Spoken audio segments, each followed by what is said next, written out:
Estamos de volta e no Horizonte Debate de hoje falamos sobre manipulação de dados e sobre a lei que protege as nossas surfadas na internet. Elbert, mostra só pra gente o relógio. Um relógio inteligente, como o do Elbert, ele fica ali contando os passos que o Elbert dá, as pulsações e por aí vai. Tem um intelectual, Yuval Harari, que escreveu na Veja Especial de Ano Novo de 2018 um texto excelente sobre liberdade e sobre dados na internet. O Yuval Harari escreveu os dois best-sellers, o Homo Deus e o Sapiens. São textos bem bacanas de se ver. Uma coisa é o Elbert ter pesquisado uma viagem cara para ele ir com a esposa dele para Aruba, viagem muito cara. Mas que ele nem quis dizer assim, depois que ele viu o preço lá, ele falou assim, não, por enquanto não dá para ir para Aruba não. Talvez gerar expectativa e tudo mais.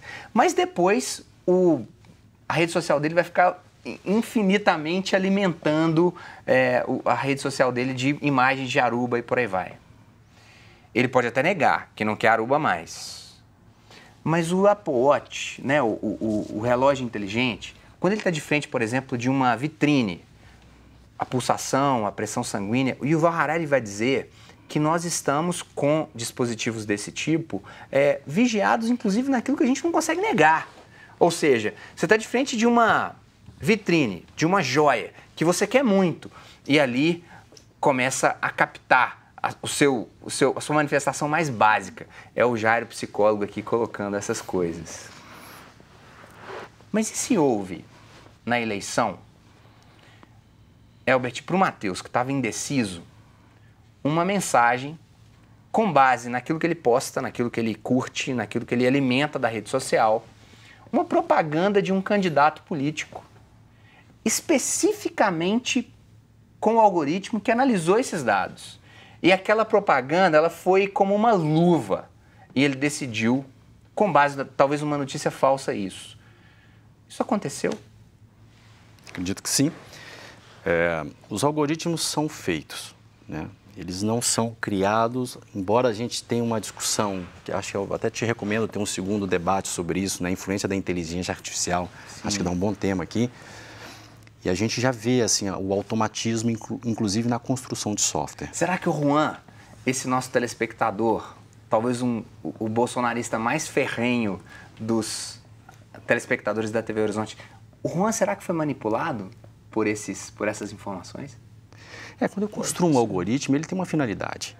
E depende de quem construiu. Sim. O sistema não é feito de uma forma totalmente aberta. Então, se eu tenho uma intenção de influenciar, eu posso sim mandar uma mensagem para o Matheus, porque eu já entendi o perfil dele, eu sei o que ele gosta, eu sei onde ele visita, os locais que ele vai. Está tudo sensorizado. De manhã, a gente acorda e liga o smartphone. E quando você sai no portão da sua garagem, ele já fala, você vai levar 15 minutos para chegar no seu serviço. O seu relógio inteligente diz até quantas horas você dormiu. Exatamente. Ele já te oferece, né? Fala, automaticamente, você vai para o trabalho hoje. Aí no sábado e no domingo, talvez ele já não fale isso. Não fale, vai para o clube. Se você dormiu mal, conectado, por que não uma melatonina, que é um medicamento para você dormir melhor? Exatamente. Então vai chegar um momento que o Google vai saber que você está doente antes de você saber. O seu relógio vai te avisar essa probabilidade e que, de novo, eu não estou demonizando, tem para o bem e para o mal. Mas até que ponto, eu gostei da sua pergunta no bloco anterior, foi, eu estou refém disso ou não? Existe opção ou não? Na minha visão, não tem opção.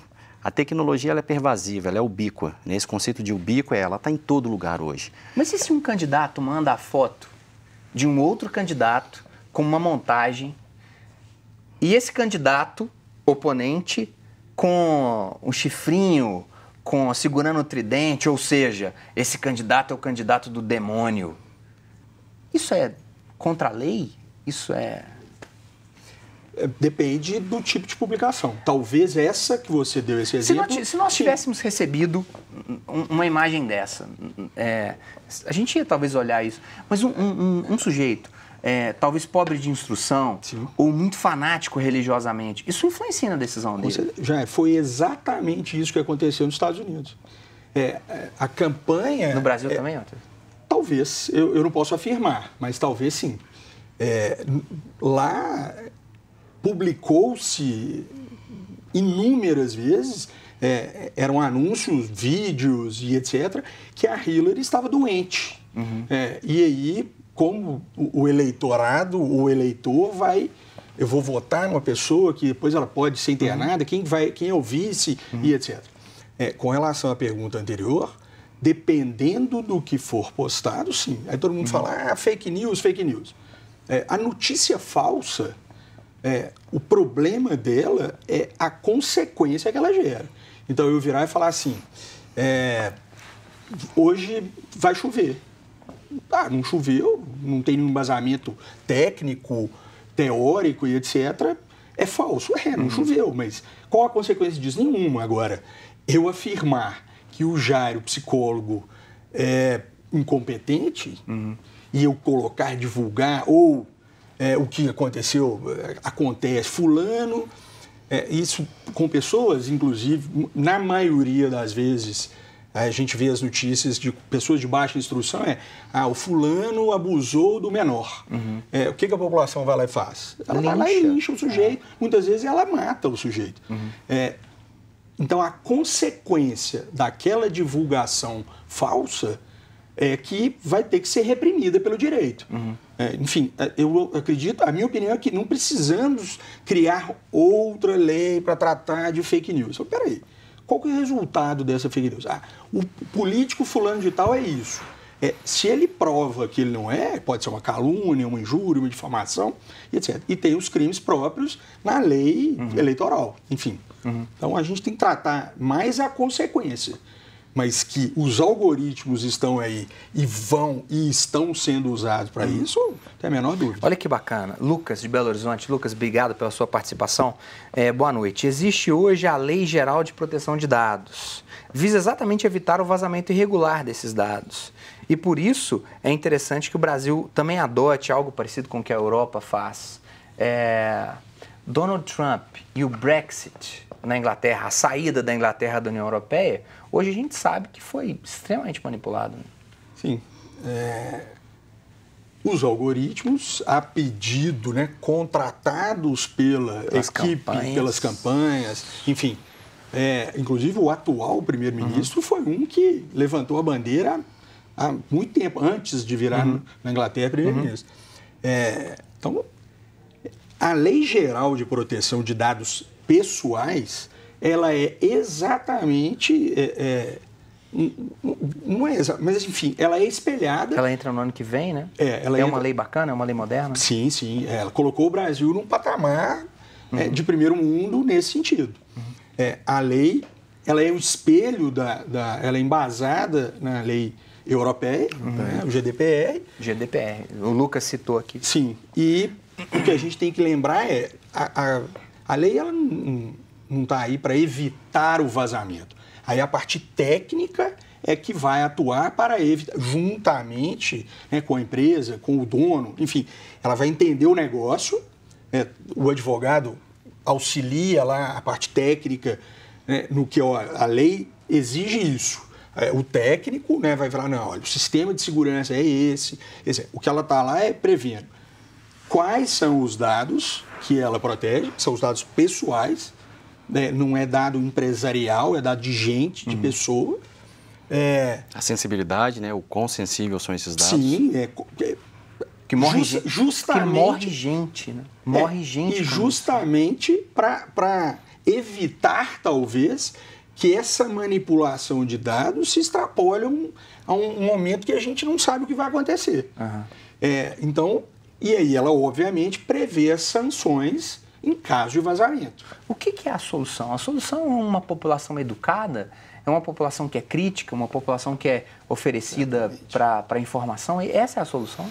Eu gosto muito dessa linha de raciocínio. Assim, a educação, para mim, é o pilar. É sempre o início. A partir do momento que você vai educando, eu me lembro que há alguns anos, não estava como empresário, mas estava como executivo, numa multinacional que eu trabalhei, e a gente fez um processo de educação de navegação infantil. Ou seja, educando as crianças, indo para as escolas e dizendo, olha, como que você tem que ter cuidado para navegar na internet. Quando a internet surgiu e começou a se popularizar, ficar um pouco mais barata, né? Então, hoje, se a gente pensar nessa educação, é importante, sim, a gente conversar, educar, dizer a forma como acessa, a forma como uso, como eu vou me expor. Tem um lado da sua área que eu vejo começar uma vertente de discussão, que é o quanto que uma rede social torna a pessoa mais feliz ou menos feliz, depressiva ou não. Né? Então, a gente tem que perceber isso.